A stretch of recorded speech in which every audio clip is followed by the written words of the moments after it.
Everyone, চলো আজ তোমাদের সাথে খুব সহজেই একটা চিকেনের রেসিপি শেয়ার করি। কিছুদিন আগেই আমি এটা ট্রাই করেছিলাম।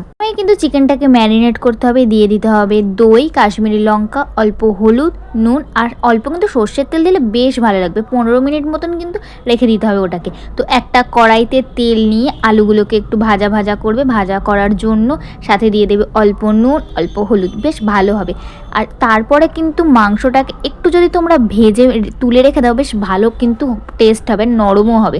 তো তারপরে দিয়ে দিতে হবে, গরম হলে দিয়ে দিতে হবে তেজপাতা, দারচিনি, লবঙ্গ, এলাচ, সাথে অল্প জিরে গুঁড়ো আর পেঁয়াজ তো কুচিয়ে রেখেছিলাম, সেই পেঁয়াজগুলো দিয়ে দিতে হবে।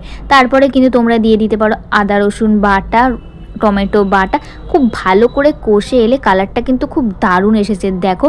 তারপরে তো ভাজা মাংসগুলো দিয়ে দিতে হবে, আলুগুলো দিয়ে দিতে হবে, কিন্তু কাঁচা লঙ্কাটা ওপর দিয়ে চিড়ে ছড়িয়ে দিলাম। টেস্ট কিন্তু খুব সুন্দর হয়েছিল। চলো তোমরাও কিন্তু এটা ট্রাই করতে পারো। টাটা।